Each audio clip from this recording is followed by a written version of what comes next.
Walk along Pattaya Walking Street, and you will see groups of Indian men, mostly young, mostly traveling without families, many of them there specifically for what Pattaya nightlife has built its reputation on. Walk through the Japanese bridge in Hoi An, and you will see something different.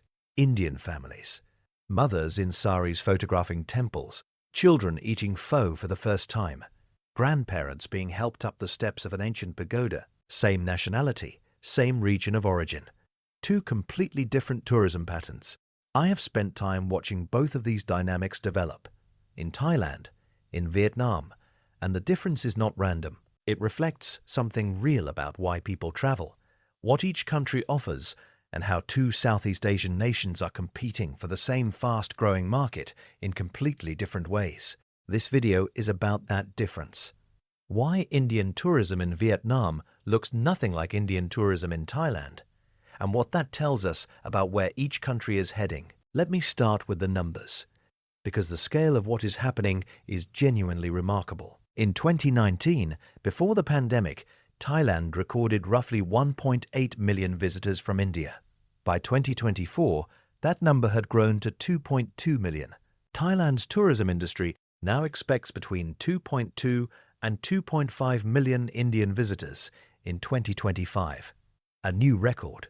Vietnam's growth has been even more dramatic, even if the absolute numbers remain smaller. Before 2016, Indian visitors to Vietnam numbered around 100,000 annually. By 2019, that had grown to nearly 200,000. By 2025, Vietnam expects approximately 750,000 Indian visitors, and other industry estimates suggest the number may be even higher when including visitors arriving through different channels. The growth rate is staggering. In the first 2 months of 2026 alone, Indian arrivals to Vietnam grew over 70% year-on-year. In February 2026, specifically, Indian arrivals grew 62%. This is not gradual growth. This is a market discovering a destination in real time. Vietnam has gone, in the words of one tourism industry report, from being a secondary Southeast Asian option to a serious contender against Thailand and Malaysia for the Indian travel market. Both countries are winning, but they are winning with different customers for different reasons, doing different things. Let me describe what Indian tourism actually looks like in Thailand, because understanding the pattern requires being specific rather than general. Phuket is the epicenter. Patong Beach in particular has transformed over the past several years. Indian families now make up a substantial portion of the beachgoers, women in saris walking the sand, children building sandcastles, groups taking sunset photographs together. One restaurant owner in the area described going from 5 Indian customers a week to 70% of total customers being Indian. This is the family and leisure segment of Indian tourism in Thailand, and it is genuinely large and growing. But Pattaya tells a different story. Pattaya has historically attracted a specific demographic of traveler, predominantly male, often traveling in friend groups or alone, drawn by a nightlife industry that Pattaya built its international reputation on decades ago. This is not a new phenomenon connected to Indian tourism specifically. Pattaya has attracted this type of traveler from many nationalities for 50 years. What has changed is that young Indian men now represent a significant and growing share of this particular segment. Indian-themed clubs have opened.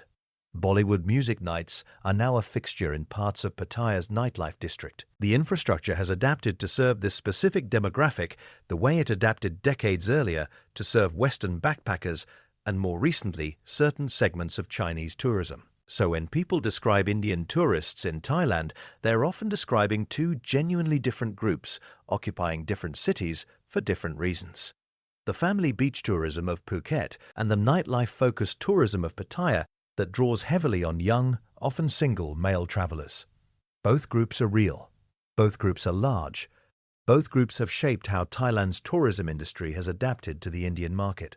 Now let me describe what Indian tourism looks like in Vietnam. The pattern is different in a way that is consistent across almost every account from tour operators, hotel owners, and the tourists themselves.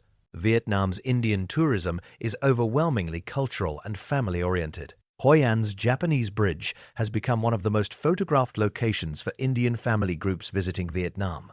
Multi-generational families, often with grandparents, parents, and children traveling together. Industry reports specifically highlight this as one of the defining images of Vietnam's Indian tourism boom. Ha Long Bay attracts Indian tour groups in large numbers, families and extended friend groups doing boat cruises through the limestone karsts, a destination that photographs beautifully and appeals to the same sensibility that made Thailand's beaches popular with Indian Bollywood audiences decades earlier, but in a context that is explicitly cultural and scenic rather than nightlife-oriented.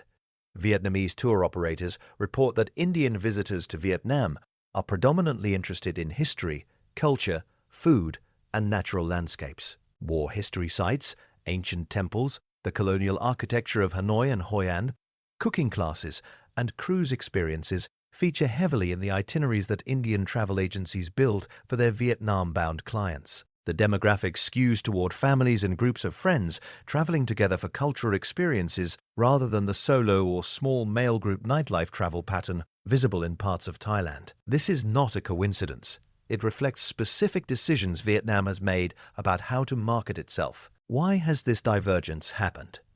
Let me walk through the actual reasons. The first reason is history of marketing. Thailand spent decades building its tourism brand around beaches, nightlife, and accessibility. Bollywood films have shot extensively in Phuket, Krabi, and the Phi Phi Islands for generations, embedding Thailand in the Indian cultural imagination as a romantic, beach-focused, somewhat permissive holiday destination. A place where Indian tourists, particularly young men with limited international travel experience, could experience a version of freedom and nightlife that was harder to access domestically. This marketing worked extraordinarily well. It built Thailand's Indian tourism base, but it also shaped who chose to go and why. Vietnam's tourism marketing has developed more recently and with a different emphasis. Vietnam has positioned itself around history, culture, natural beauty, and food. The marketing has been less about beach parties and more about temples, war history, scenic landscapes, and authentic cultural immersion. Different marketing attracts different travelers. Thailand's decades of beach and nightlife branding attracted travelers looking for that specific experience. Vietnam's culture and history branding is attracting a different segment of the same broad Indian outbound travel market.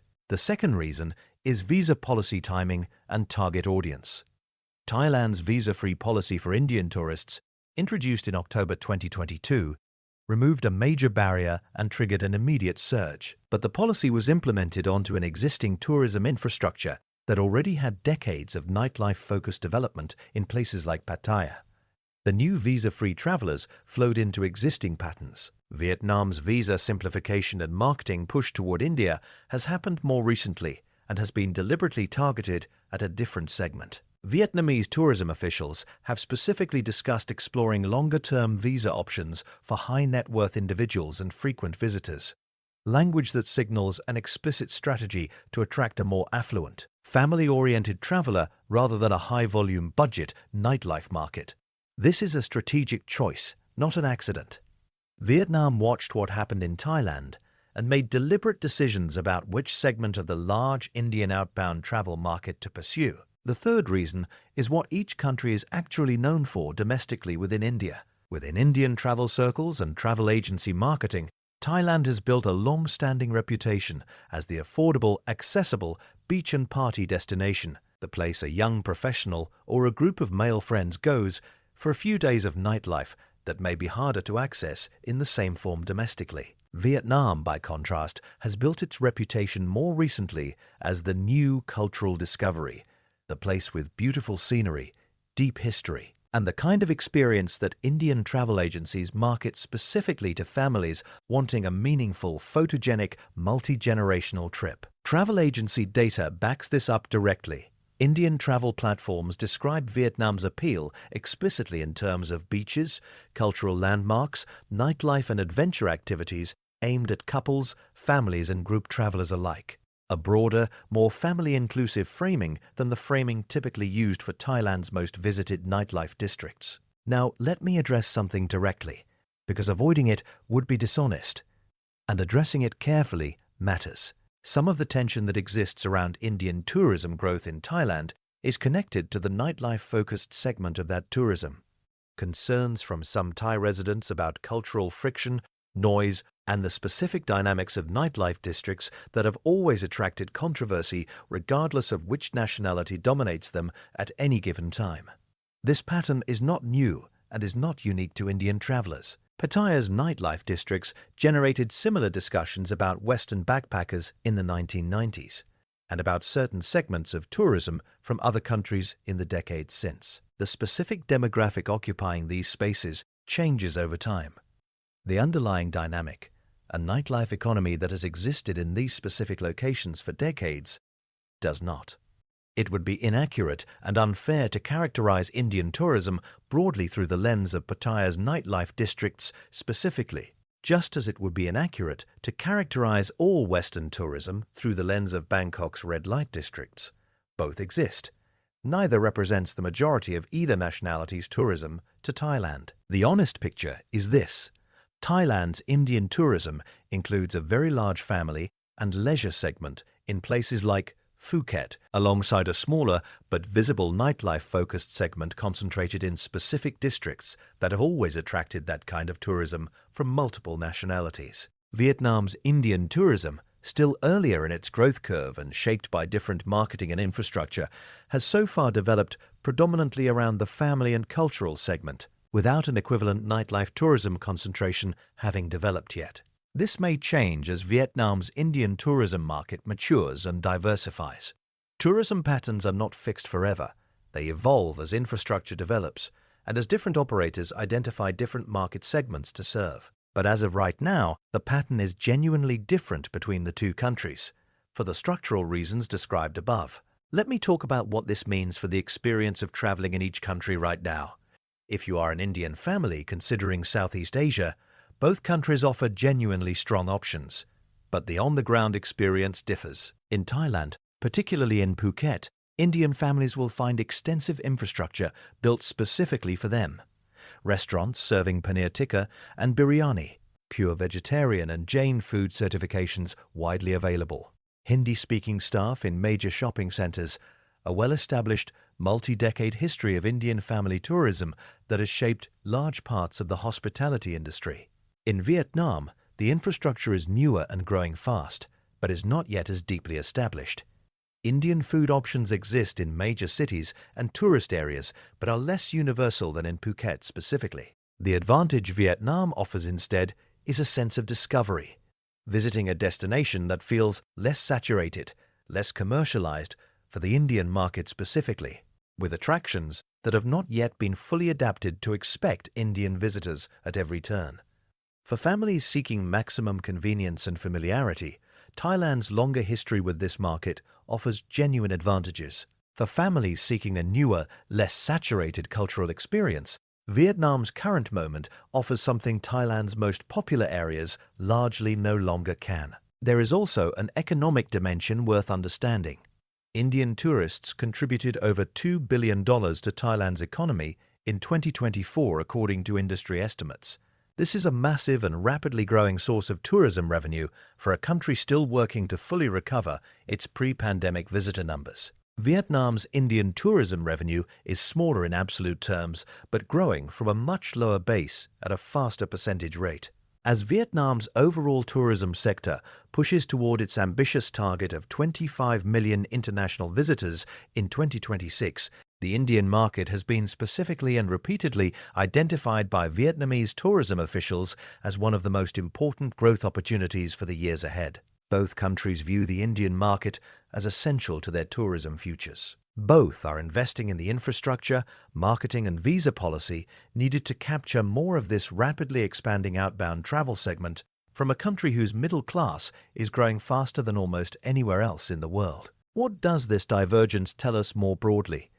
It tells us that tourism markets are not monolithic. Describing Indian tourists as a single category obscures more than it reveals. The same nationality can produce dramatically different tourism patterns, depending on decades of marketing history, deliberate destination positioning, visa policy timing, and the specific segment of a large and diverse population that each marketing strategy successfully reaches. It also tells us something about where Vietnam is positioning itself in the broader Southeast Asian tourism competition. By deliberately cultivating a family and cultural tourism identity with the Indian market, rather than competing directly with Thailand's established nightlife tourism brand, Vietnam has carved out a complementary rather than directly competing position. This is smart strategy. Rather than trying to out Pattaya, Vietnam offers something genuinely different. And it suggests that as Vietnam's Indian tourism market continues its extraordinary growth, 70% year-on-year in early 2026 alone, the character of that growth will likely continue reflecting the cultural and family-oriented positioning that has defined it so far, rather than replicating the pattern visible in parts of Thailand. Whether that holds as the market matures and grows even larger remains to be seen. Tourism patterns do shift over time as new operators enter markets and identify underserved segments.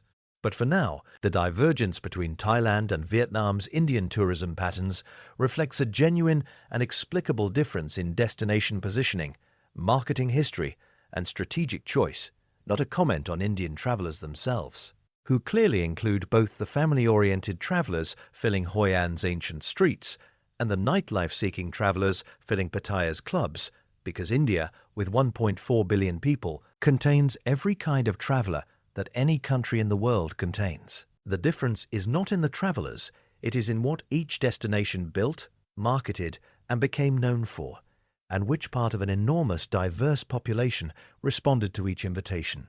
Thanks for watching. Have you traveled to either country and noticed this difference yourself? Let me know in the comments. Indian or not, I want to hear what you observed. And if you want to see my full breakdown of why Indian tourism in Thailand exploded after 2022, that video is already on the channel. See you in the next one. Let me add some texture to this, with specific observations from people on the ground in both countries, the kind of detail that statistics alone cannot capture. A hotel manager in Phuket, describing the post-pandemic recovery, put it directly: Indian tourists saved the business when Western visitors were not coming back at the expected pace. Indian families filled the hotels during a period when the industry desperately needed them. That gratitude is genuine and widespread among Thai hospitality businesses. A Bangkok tour guide described Indian families specifically as large groups who are respectful and who spend generously on experiences. Good for business, in the words used. This perspective, focused on the family and group tourism segment, represents how much of Thailand's tourism industry actually experiences the Indian market day to day, regardless of what gets more attention in conversations about Pattaya specifically. On the Vietnamese side, tour operators consistently describe a similar enthusiasm, but rooted in a different kind of interaction. Guides working with Indian family groups in Hoi An and Ha Long Bay describe visitors who are deeply curious about Vietnamese history.